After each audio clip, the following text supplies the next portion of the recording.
પ્રકરણ 12 ભારત ખનિજ શક્તિ અને સંસાધનો. પહેલો સવાલ, માનવીને ખનિજ સંસાધનો સાથે જૂના અને ગાઢ સંબંધો કઈ રીતે છે? આપણે સૌ જાણીએ છીએ કે આજથી 5 લાખ વર્ષ પહેલાં આદિમાનવ પણ પથ્થરોમાંથી બનાવેલા સાધનોનો ઉપયોગ કરતા હતા. ત્યારથી આજ સુધીમાં માનવીએ પોતાનું જીવન ખનિજોની સાથે ખૂબ ઓતપ્રોત કરી દીધું છે. નાની ટાંકડીથી માંડી કદાવર યંત્રો અને અવકાશયાનો ખનિજોમાંથી બન્યા છે. માનવીના આર્થિક અને સાંસ્કૃતિક વિકાસમાં ખનિજોનો ફાળો અદ્વિતીય છે.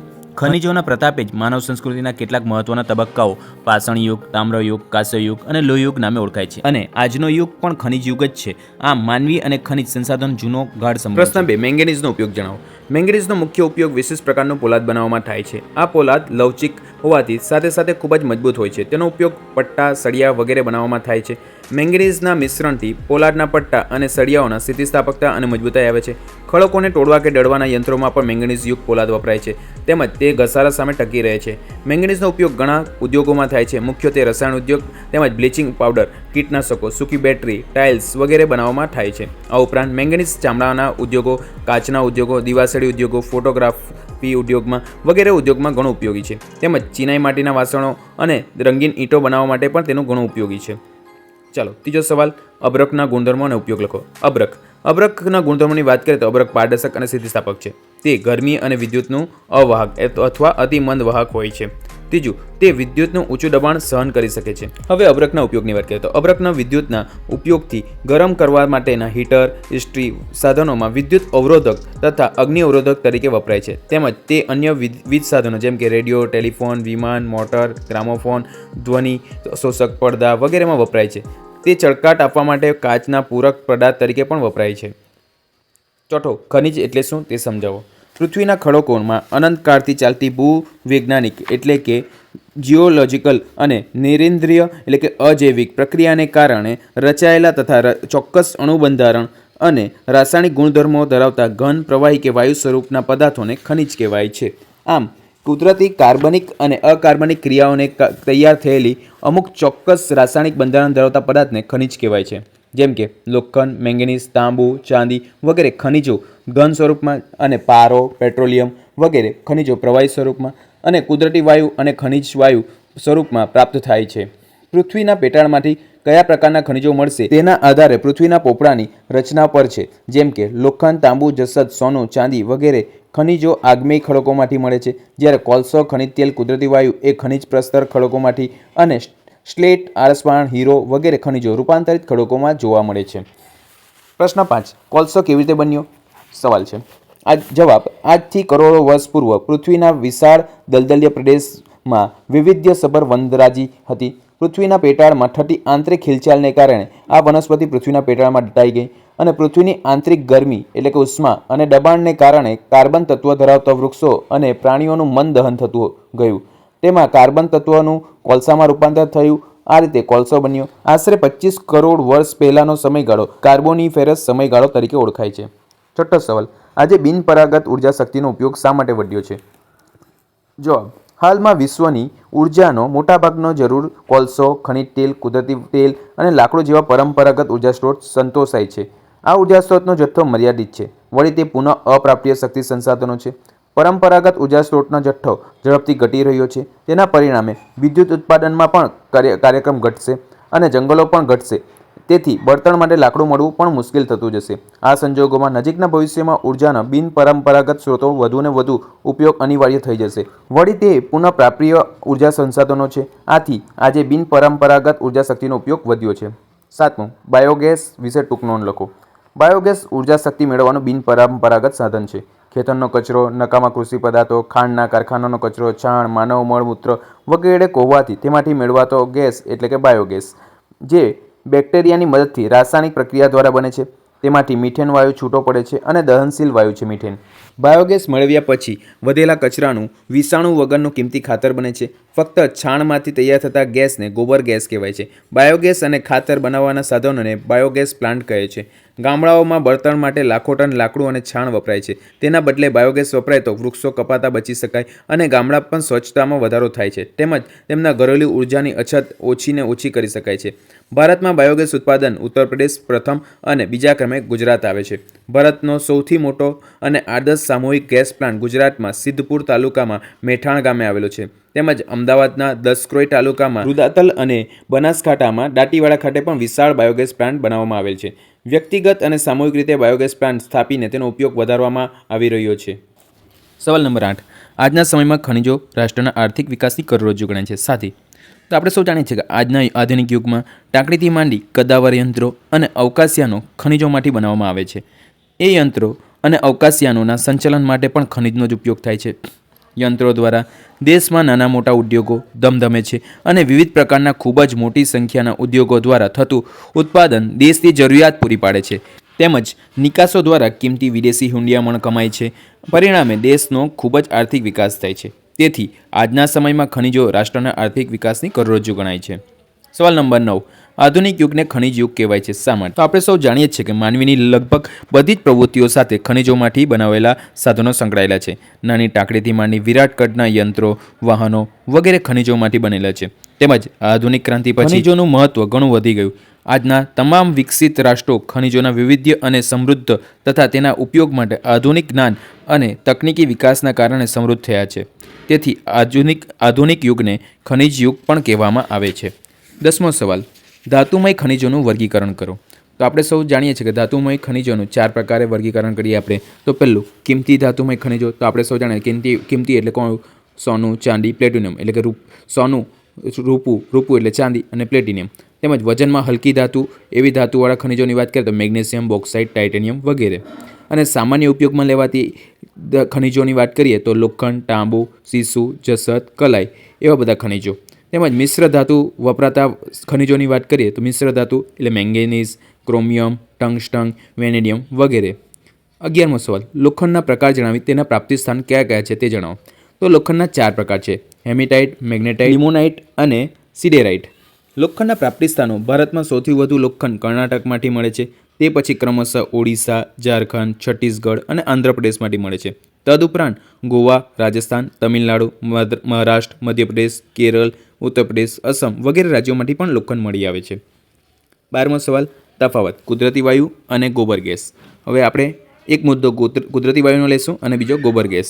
તો કુદરતી વાયુ ખનિજ તેલમાંથી કુદરતી રીતે છૂટો પડેલો વાયુ છે. જ્યારે આપણે ગોબર ગેસની વાત કરીએ તો છાણને બેક્ટેરિયાની મદદથી કોહવાળથી મળતો વાયુ એટલે ગોબર ગેસ. બીજું કુદરતી વાયુ તે પરંપરાગત ઉર્જા સ્ત્રોત છે, જ્યારે ગોબર ગેસ એ બિનપરંપરાગત ઉર્જા સ્ત્રોત છે. ત્રીજો કુદરતી વાયુ તે ખલાસ થઈ ગયા પછી તે નવીનીકરણ થઈ શકતું નથી, જ્યારે ગોબર ગેસ ખલાસ થયા પછી નવેસરથી બનાવી પણ શકાય છે. કુદરતી વાયુ તેના ઉત્પાદન એકમો બહુ મોટા હોય છે અને તેમાં કરોડો રૂપિયાનું રોકાણ કરવું પડે છે, જ્યારે ગોબર ગેસમાં ઉત્પાદન એકમો ઘણા નાના હોય છે અને તેમાં ઘણી ઓછી મૂડી રોકાણથી પણ આપણે ગોબર ગેસ મેળવી શકીએ છીએ. કુદરતી વાયુનો ઉપયોગ વ્યાપારી ધોરણે થાય છે, જ્યારે ગોબર ગેસનો ઉપયોગ બિન વ્યાપારી ધોરણે પણ થાય છે. ચાલો 13મો સવાલ. કોલસાનો ઉપયોગ જણાવો. આપણે સૌ જાણીએ છીએ કે કોલસાનો સૌથી વધુ ઉપયોગ તાપ વિદ્યુતના ઉત્પાદનમાં અને ધાતુ ગાળવાના કારખાનામાં તેમજ રેલવે અને આગબોટ જેવા પરિવહન સાધનોમાં થાય છે. તેમજ તે ઘરમાં રસોઈ કરતા બળતણ તરીકે તેમજ કારખાનાઓમાં ઉર્જા સ્ત્રોત તરીકે અને કેટલાક ઉદ્યોગોમાં કાચા માલ તરીકે પણ વપરાય છે. હવે કોલસામાંથી કેટલીક આડપેદાશની વાત કરીએ તો કોલસામાંથી ડામર, એમોનિયા વાયુ, બેન્ઝોલ, એમોનિયા સલ્ફેટ અને ક્રૂડ ઓઇલ જેવી આડપેદાશો પણ મળે છે. 14મો સવાલ. વિદ્યુતના સાધનોમાં અબરખનો ઉપયોગ શા માટે કરવામાં આવે છે? તો આપણે સૌ જાણીએ છીએ કે અબરખ ગરમી અને વિદ્યુતનો અવાહક છે. એથી વિદ્યુતના કેટલાક સાધનોમાં વિદ્યુત અવરોધક તરીકે પણ વપરાય છે. અબરખના લીધે આવા સાધનો વાપરવાને લીધે વિદ્યુતનો આંચકો લાગતો નથી આપણને, એટલે કે કરંટ લાગતો નથી. અબરખ વિદ્યુતના ભારે દબાણ સામે ટકી શકે છે અને સ્થિતિસ્થાપક છે, તેથી તેનો ઉપયોગ વીજ સાધન બનાવવા વપરાય છે. 15મો સવાલ. ભૂતાપીય ઉર્જા વિશે ટૂંકમાં લખો. તો ભૂતાપીય ઉર્જા એ ઉર્જાનું બિનપરંપરાગત શક્તિ સંસાધન છે. ભૂતાપીય ઉર્જા ભૂસંચલન પ્રક્રિયાને કારણે ભૂગર્ભમાંથી વધારાની વરાળ સપાટી પર આવે છે. આ વરાળને નિયંત્રણમાં લઈ તેમાંથી મેળવાતી ઉર્જાને ભૂતાપીય ઉર્જા કહેવાય છે. કેટલીકવાર ભૂગર્ભમાં ઉતરેલું પાણી મેગ્માના સંપર્કમાં વરાળ બને છે.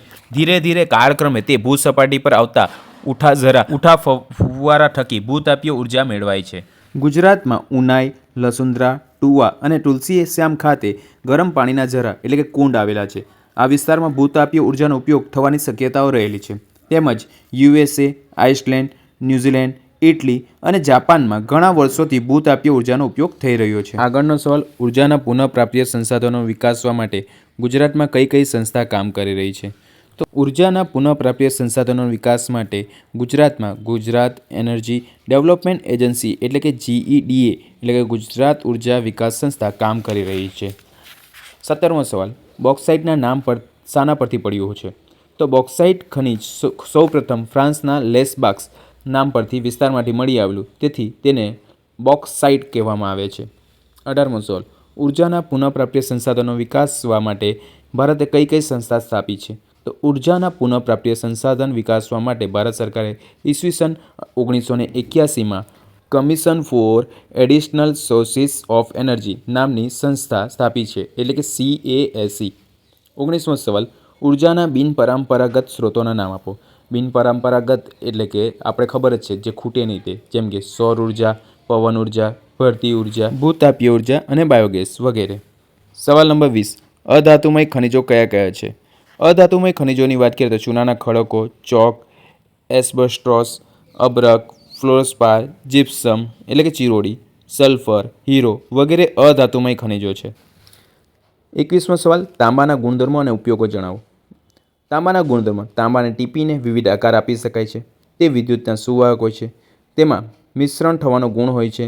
તાંબામાં કલાઈ ઉમેરી કાંસુ બનાવી પણ શકાય છે અને તેમાં જસેત ઉમેરી પિત્તળ બનાવી શકાય છે. તાંબાના ઉપયોગની વાત કરીએ તો વીજળીના સાધનો તેમજ telephone, radio, television, refrigerator, air conditioner વગેરે બનાવવામાં તાંબાનો ઉપયોગ થાય છે. તાંબાનો ઉપયોગ વાસણો, સુશોભનના સાધનો, સિક્કા, છાપકામના બીબા, રંગીન કાચ, જંતુનાશક દવાઓ, સ્ફોટક પદાર્થો વગેરે બનાવવામાં થાય છે. 22મો સવાલ, ટૂંક નોંધ. સૌર ઉર્જા. સૂર્ય પૃથ્વી પરની ઉર્જાનો મુખ્ય સ્ત્રોત છે. સૂર્ય વર્ષમાં મોટાભાગના દિવસો દરમિયાન પ્રકાશિત રહે છે. સૌર ઉર્જાને કારણે સમગ્ર પૃથ્વીનું જીવાવરણ જીવંત રહે છે. તે વધુમાં વધુ વિશ્વસનીય અને પર્યાવરણને શુદ્ધ કરનારી શક્તિ છે. સૌર ઉર્જાની ટેકનોલોજી વડે ભારતમાં વિવિધ પ્રકારના ઉપકરણો બનાવવામાં આવ્યા છે. સૌર ઉર્જાનો ઉપયોગ રસોઈ કરવા સોલર કુકર તરીકે અને પાણી ગરમ કરવા સોલર હીટર તરીકે અને રેફ્રિજરેટર ચલાવવા તેમજ રસ્તા પરની દીવાબત્તી એટલે સોલર પેનલ લગાવવામાં આવે છે. ભારતમાં ગુજરાત સૌથી વધુ સૌર ઉર્જા પેદા કરતું રાજ્ય છે. ગુજરાત એનર્જી વિકાસ એજન્સી એટલે કે GEDA એટલે કે ગેડા એ વડોદરા પાસે છાણી ખાતે 10 ટનની ક્ષમતાવાળું સૌર શીતાગાર સ્થાપ્યું છે. ગુજરાતમાં વીજળી વિનાના ગામોમાં દીવાબત્તી એટલે કે સ્ટ્રીટ લાઇટ તેમજ ખેતરોમાં સિંચાઈ અને ટીવી માટે સોલાર સેલ સંચાલિત સોલાર પ્લાન્ટ ગોઠવવામાં આવ્યા છે. ગુજરાતના ભુજ પાસે મોધાપુરમાં દરિયાના ખારા પાણીને મીઠું બનાવવા સૌર ઉર્જા પ્લાન્ટ સ્થાપવામાં આવ્યો છે. 23મો સવાલ, ભારતમાં ચૂનાના પથ્થરો એટલે કે લાઇમસ્ટોનના પ્રાપ્તિ સ્થાન જણાવો અને ગુજરાતમાં ક્યાં ક્યાંથી મળી આવે છે? તો ભારતમાં ચૂનાના પથ્થરો એટલે કે લાઇમસ્ટોનની પ્રાપ્તિ સ્થાન નીચે મુજબ છે. ભારતમાં લગભગ બધા જ રાજ્યોમાં ચૂનાના પથ્થરો મળી આવે છે, પરંતુ દેશના કુલ ઉત્પાદન 70% જેટલું ઉત્પાદન મધ્યપ્રદેશ, આંધ્રપ્રદેશ, રાજસ્થાન, ગુજરાત અને તમિલનાડુમાં થાય છે. તેમાં ગુજરાતની વાત કરીએ તો ગુજરાતમાં જૂનાગઢ, પોરબંદર, જામનગર, કચ્છ, અમરેલી અને ખેડા જિલ્લામાં ચૂનાના પથ્થરનું ઉત્પાદન થાય છે. આ ઉપરાંત બનાસકાંઠા, મહેસાણા, સાબરકાંઠા, વડોદરા, પંચમહાલ, ભરૂચ, નર્મદા, સુરત, ભાવનગર અને રાજકોટ જિલ્લામાં પણ ચૂનાના ખડકો ધરાવે છે. તેમજ જામનગર જિલ્લામાં મળતા ચૂનાના પથ્થરનું ચૂનાનું તત્વ 97% જેટલું છે અને તે સિમેન્ટ અને સોડા એશ બનાવવામાં વપરાય છે. 24મો સવાલ, ભારતમાં મેંગેનીઝ કયા કયા રાજ્યોમાં ઉપલબ્ધ બન્યું છે?